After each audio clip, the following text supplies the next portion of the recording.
আসসালামু আলাইকুম। কেমন আছেন সবাই? আশা করি যে যেখান থেকে আমার ভিডিওটি দেখছেন আল্লাহর অশেষ রহমতে সকলেই ভালো আছেন। আমি মিমি বলছি মিমিস লাইফস্টাইল থেকে। আজকে হাজির হলাম আরেকটি নতুন লাইফস্টাইল ভিডিও নিয়ে। আশা করি সবাই দেখবেন। ভালো লাগলে চ্যানেলটি সাবস্ক্রাইব করবেন এবং পাশে থাকা বেল আইকনটি ক্লিক করে রাখবেন। এতে করে আমার সকল ভিডিওগুলো ছাড়া মাত্রই আপনার কাছে পৌঁছে যাবে। তো আজকের সকালটা শুরু করলাম আমার বারান্দা থেকে, আমার গাছগুলোর সাথে। গাছগুলোকে একটু দেখে নিলাম। আসলে এখানে আমি একদিন পাকা করলার কিছু বীজ রোপণ করেছিলাম, তো সেখান থেকে দেখলাম যে গাছ হলো। এখন দেখলাম গাছটা ভালোই বড় হলো, তো ওটাকেই একটু ঠিকঠাক করে দিচ্ছিলাম।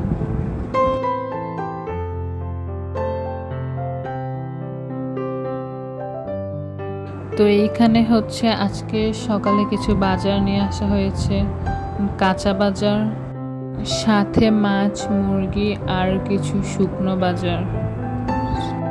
এই বাজারগুলো দেখে গুছিয়ে রাখতেছিলাম, আজকে রান্নার জন্য প্রস্তুতি নিচ্ছি। আসলে আমাদের বাসায় সচরাচর সকালে বাজার করা হয়ে ওঠে না, তো আমার হাজব্যান্ড যখন অফিস থেকে আসে তখন আসার পথে বাজার নিয়ে আসে। আজকে বাসায় একদমই কোনো মাছ মাংস কিছুই ছিল না, তার জন্য শর্টকাটভাবে কিছু বাজার করে দিয়ে গেল যাতে আজকে রান্নাটা কমপ্লিট হয়। তো এই যে আমি এক এক করে শুকনো বাজারগুলো বের করতেছিলাম। এখন হচ্ছে শুকনো বাজারগুলো একটা সাইড করব, তারপর মুরগিগুলো বের করব।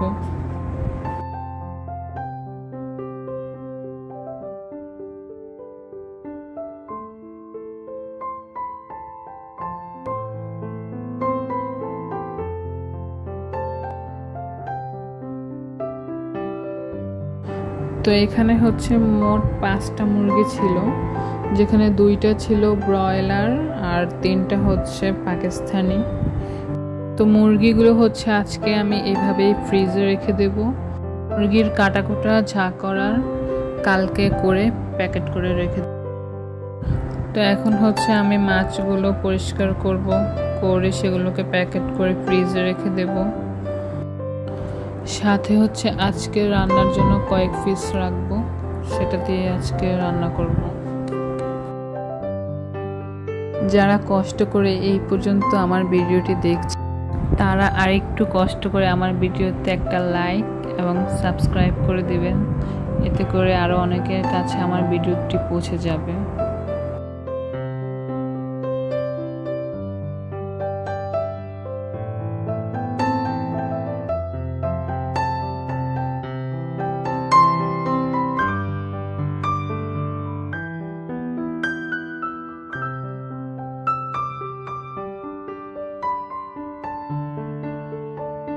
তো আমাদের হচ্ছে বড় মাছ বাজার থেকে কেটে নিয়ে আসি, কিন্তু দেখা যায় তারপরেও অনেক কিছু ক্লিন করতে হয়। তারা ভালোভাবে লেজ কাটে না, মাথা কাটে না, তো ওগুলো বাসায় নিয়ে আসার পর আবার কাটতে হয়। তো কাটাকাটিগুলো শেষ করেই মাছটা প্যাকেট করে ফ্রিজ রেখে দেব।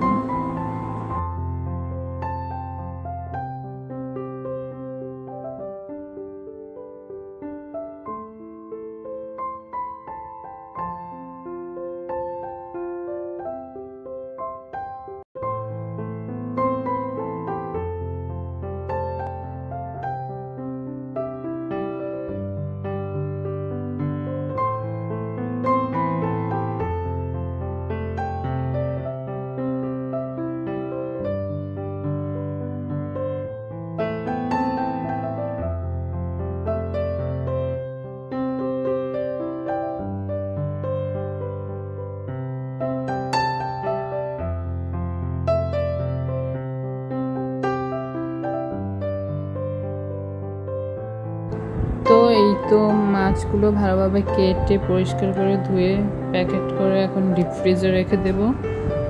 তারপরে হচ্ছে আজকে রান্নার জন্য প্রস্তুতি নেব।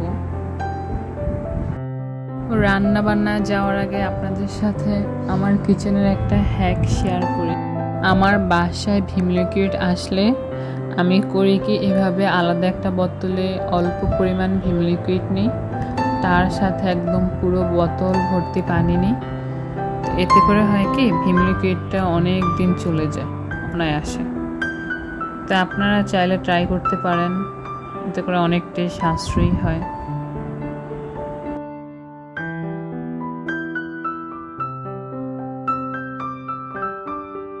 তো এই যে আজকে রান্নাবান্না স্টার্ট করে দিলাম। তো মাছগুলো এদিকে ভেজে নিচ্ছি, মাছগুলো ভাজা হয়ে গেলে তরকারিটা বসিয়ে দেব। দেখতে দেখতে আমরা ভিডিও শেষ পর্যায়ে চলে এসেছি। ভিডিওটা ভালো লাগলে লাইক কমেন্ট শেয়ার করে পাশে থাকবেন এবং অবশ্যই চ্যানেলটি সাবস্ক্রাইব করবেন, পাশে থাকা বেল আইকনটি ক্লিক করে দিবেন।